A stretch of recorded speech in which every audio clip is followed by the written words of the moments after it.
윤 대통령과 판밍찡 베트남 총리가 회담 테이블을 가로질러 손을 맞잡습니다. 한 베트남 양자회담에서 윤 대통령은 오는 2030년까지 양국 교역액 1,500억 달러 달성을 목표로 긴밀히 협력해 나가자고 제안했습니다. 이와 함께 고속철, LNG 발전 등 베트남 인프라 프로젝트에 우리 기업이 참여할 수 있는 기회가 계속 마련되길 바란다고 말했습니다. 찡 총리는 이에 베트남 핵심 투자국인 한국 기업들이 베트남에서 원만하게 활동할 수 있도록 관심을 기울이겠다고 화답했습니다. 베트남 양자회담에 이어 한 캐나다 정상회담이 진행됐습니다.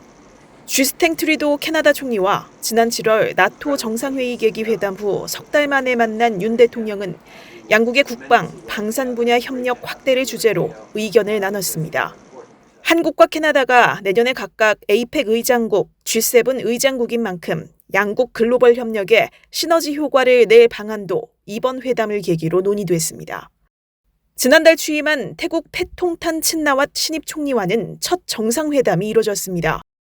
태국과는 현대자동차의 현지 전기차 공장 건설 등 청정에너지 분야로 협력의 지평이 확대되고 있는 상황입니다. 윤 대통령은 이런 양국 협력 확대를 토대로 국방, 방산 협력도 더 강화해 나가자고 제안했습니다. 또 올해 협상을 개시한 한태국 경제동반자 협정 EPA의 빠른 체결과 합작산업단지의 순조로운 건설을 위한 지원을 요청했습니다. 윤 대통령은 이렇게 아세안 정상회의를 계기로 마련된 양자회담을 통해 인태지역 파트너 국가들과 긴밀한 외교 행보를 이어갔습니다. 앞으로도 이런 정상외교를 통해 교역과 투자, 인프라 협력뿐 아니라 대북 문제 관련 전략적 공조도 강화할 계획입니다. 정상회의에서 가장 눈에 띄는 것은 한국과 아세안의 관계를 최상위급 파트너십으로 격상시킨 겁니다. 우리나라와 아세안은 1989년 대화관계를 수립한 이후 1991년 전면 대화관계, 2004년 포괄적 협력 동반자 관계, 2010년 전략적 동반자 관계 등으로 협력을 강화해 왔는데요. 이번 정상회의를 계기로 한 아세안 대화관계 수립 35주년 만에 포괄적 전략 동반자 관계로 발전했습니다. 앞으로 양측은 정치, 경제, 문화 등 전 분야 협력은 물론 AI, 환경, 스마트 시티와 같은 미래 분야도 공조를 강화할 계획입니다. 한편 윤석열 대통령이 라오스의 유력지죠. 이 비엔티안 타임즈에 기고를 했습니다. 여기에는 어떤 내용이 담겼습니까?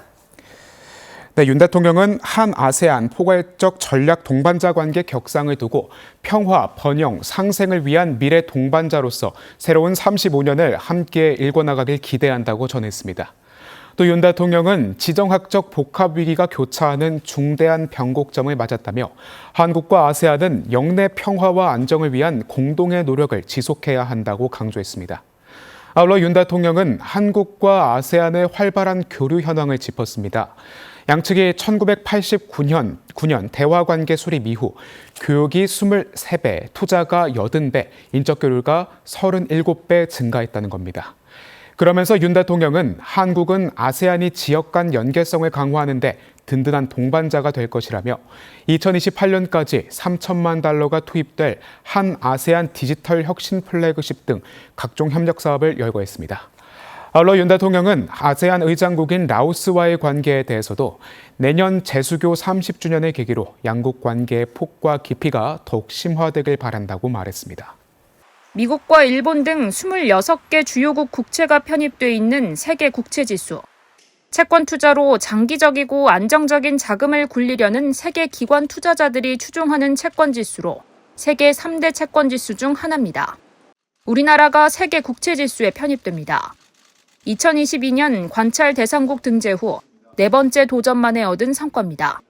앞으로 유예기간 1년을 거친 뒤 내년 11월부터 실제 편입될 예정인데 우리나라의 편입 비중은 2.22%로 편입된 나라 중 9번째로 큰 규모입니다. 현재 세계 국채지수에서 운용되는 자금을 고려하면 560억 달러, 우리 돈 약 75조 원 규모의 자금이 국내에 유입될 것으로 보입니다. 이에 따라 대규모 외화가 유입되면서 원달러 환율 안정에 버팀목 역할을 하게 될 전망입니다.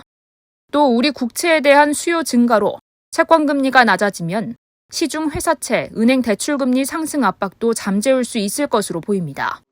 정부는 비로소 우리 경제 규모에 맞는 평가를 받게 됐다고 밝혔습니다. 정부로서도 국채시장 기반이 안정적으로 확충됨에 따라 중장기 재정 운용 여력을 확보할 수 있게 됐습니다. 최 부총리는 이번 세계 국채지수 편입으로 외환시장의 고질적인 코리아 디스카운트가 어느 정도 해소된 만큼 한국 주식시장의 제값받기를 위한 기업 밸류업 지원 방안도 차질 없이 추진하겠다고 밝혔습니다. 한 달 앞으로 다가온 국내 최대 쇼핑 축제 코리아 세일 페스타.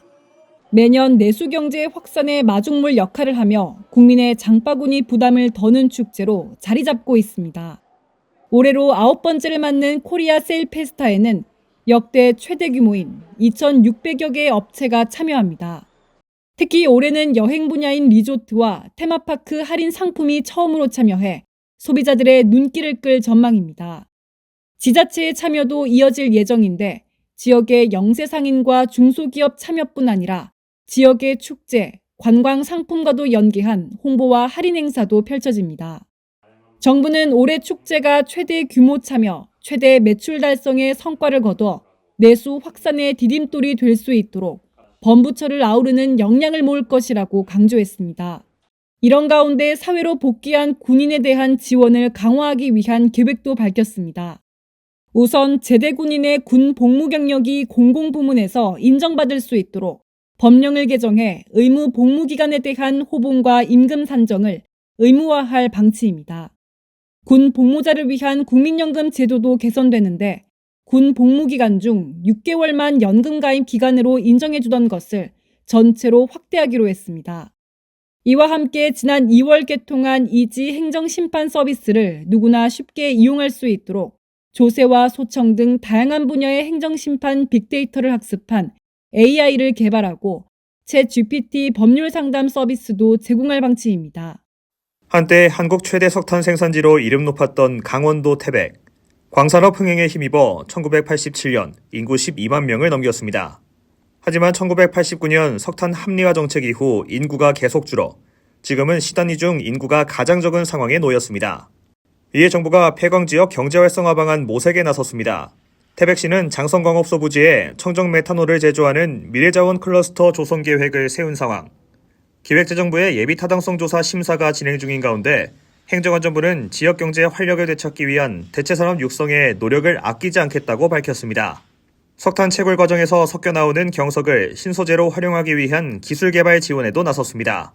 석탄 경석은 지금까지 폐기물로 분류돼 방치돼 왔습니다. 해마다 70만 톤이 발생했고 폐광산 곳곳에 많은 양이 쌓여 있었으나 마땅한 활용 방안을 찾지 못해 애물단지로 전락했습니다. 하지만 최근 석탄 경석 활용 필요성이 제기됐습니다. 강원도 내에 쌓여있는 석탄 경석을 자원화할 경우 모두 3,383억 원의 경제적 편익이 발생할 것이라는 연구 결과가 나왔기 때문입니다. 이에 정부는 지난 5월 석탄 경석을 자원으로 활용하되 친환경적으로 관리하도록 하는 규제 개선 방안을 발표했습니다. 내년부터 석탄 경석 실태 조사와 기본 계획을 수립하고 시장 규모 파악에 나섭니다. 또 강원특별자치도 태백시와 석탄 경석 규제 개선 업무 협약을 체결해 석탄 경석의 관리와 산업적 활용을 위해 상호 협력하고 지원하기로 했습니다. 경기도 시흥시와 안산시, 화성시에 둘러싸인 당시 국내 최대 규모의 인공호수 시화호. 수도권 개발 바람 속에 지난 1994년 시화 방조제를 축조하며 바다를 막아 만들었습니다. 하지만 개발과 함께 오염이 시작되면서 수십만 마리의 물고기가 떼죽음을 당하고 생물이 살기 힘든 죽음의 호수로 변했습니다. 결국 정부는 바닷물을 다시 드나들게 했고 담수 계획을 포기하며 시화호는 살아나기 시작했습니다.